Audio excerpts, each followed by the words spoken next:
The iPhone 17 Pro is shaping up to be one of Apple's most unexpected redesigns, and the latest leaks suggest that this radical change might actually be happening.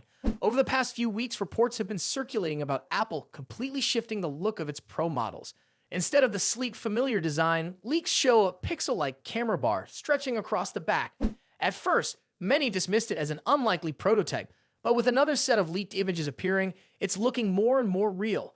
A new leak shared on X reveals renders of not just the iPhone 17 Pro, but the entire lineup. Based on these images, Apple is going for a more varied approach this year. The iPhone 17 Air, rumored to be the thinnest model yet, appears sleek and minimal. The standard iPhone 17 keeps the usual look, but the Pro models, they stand out in a completely different way. The camera bar gives them a robotic, almost sci-fi-like appearance. It's a dramatic change from Apple's usual design language, and people are already debating whether this is a bold step forward or a mistake.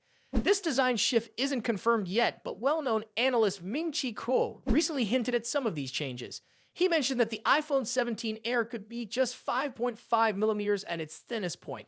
At first, this seemed like an odd way to phrase it, but if the camera module stretches across the back, it would explain why he specified at its thinnest part.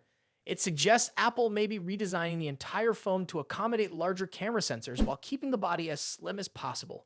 One notable absence in all this is Mark Gurman, a highly respected Apple insider. He hasn't commented on the rumored redesign yet, which is interesting given how early he usually has information on Apple's plans. But if these leaks turn out to be true, Apple might be taking one of its biggest design risks in years. Typically, Samsung is the company experimenting with bold new designs while Apple plays it safe. If the iPhone 17 Pro does launch with this look, the roles might be reversed, with Samsung sticking to its familiar Galaxy S25 design while Apple pushes forward with something entirely new. However, the biggest concern is that Apple may be stepping into Pixel territory. Google's phones have had a camera bar for years, and it has become one of their most recognizable features. If Apple adopts a similar design, it could blur the line between the two brands. Right now, the leaked renders make the iPhone 17 Pro look like a Pixel with an Apple logo. If Apple wants to go in this direction, it will need to make sure the design feels unique and not like a direct copy. Aside from the new design, other leaks suggest Apple is making unexpected changes to its materials. Reports indicate that the iPhone 17 Pro and Pro Max may no longer use titanium for their frames. Instead, Apple might switch to aluminum, which is lighter and generally seen as less premium.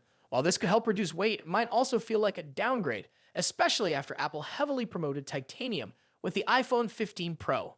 Performance-wise, the Pro models are rumored to get a RAM boost to support Apple Intelligence, Apple's new AI-powered features. However, many are wondering if these features will be fully available at launch or if Apple will introduce them with a promise that they'll roll out later this year. Samsung might be taking a bold step with its latest flagship lineup. While the Galaxy S25 series was already expected, the surprise reveal of the Galaxy S25 Edge at the Galaxy Unpacked 2025 event left many with more questions than answers. Samsung showed off the device but didn't mention its specifications, price, or release date. Now, new leaks suggest when people might finally get their hands on it. According to a report from Korea's SE Daily, the Galaxy S25 Edge is set to launch on April 16, 2025, with availability starting in May. The phone will reportedly come in 3 colors: black, blue, and silver. As for pricing, the report claims it will be slightly more expensive than the Galaxy S25, which suggests Samsung is positioning it as a premium alternative to the standard model.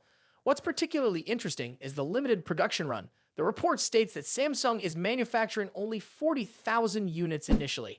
This is a relatively low number for a flagship device, signaling that the company might be testing the market before committing to mass production. It could also mean that Samsung is unsure about the demand for this model, since it is the first time the brand has launched such a variant.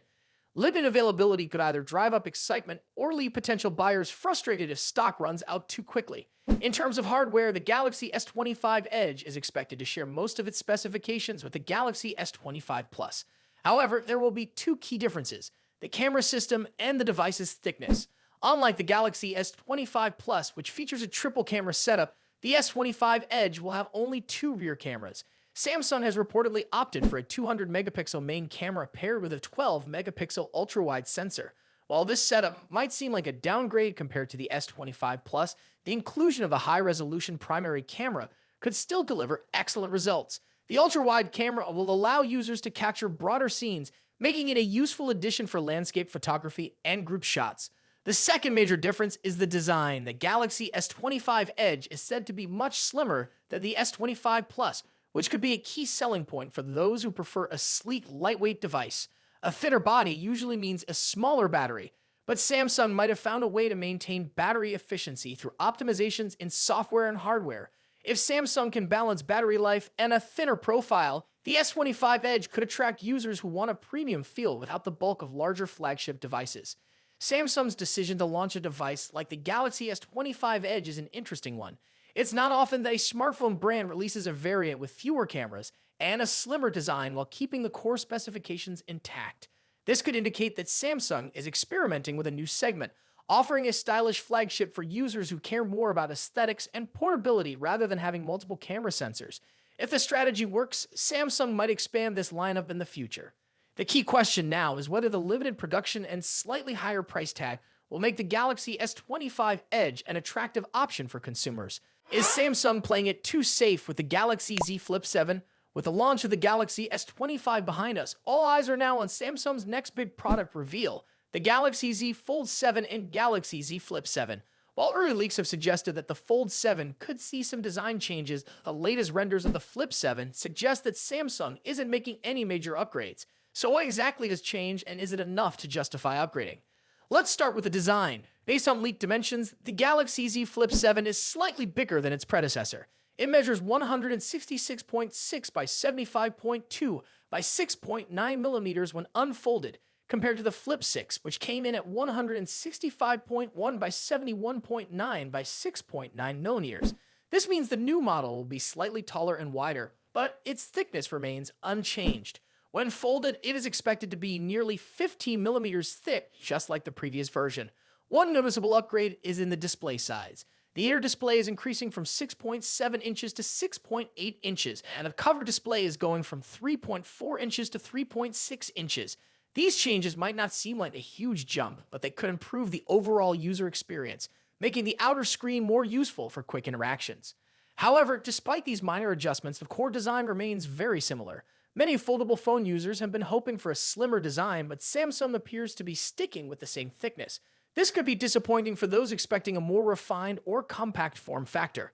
Now let's talk about the cameras. According to leaks, the Galaxy Z Flip 7 will feature the same 50 megapixel main camera and 12 megapixel ultra-wide camera as the Flip 6.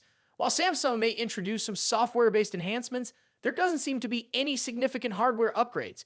This suggests that Samsung is prioritizing other areas or perhaps playing it safe by not making big changes. A big question remains. Will the Flip 7 be heavier than its predecessor? While we don't have official details on its weight yet, any increase in size could potentially lead to a heavier device. This is something users will want to keep an eye on, especially if they value a lightweight and portable foldable phone. With these minimal changes, the Flip 7 feels more like a refinement rather than a true upgrade. Samsung seems to be sticking with a tried and tested design while making only minor adjustments. For users who already own the Flip 6, this may not be a compelling reason to upgrade. However, for those new to foldable phones, a Flip 7 could still offer a stylish and functional experience with its larger displays and familiar design. So, is this enough? Should Samsung have pushed for bigger changes, or is a small upgrade still worthwhile? Let me know your thoughts in the comments. And if you found this video helpful, don't forget to like and subscribe for more tech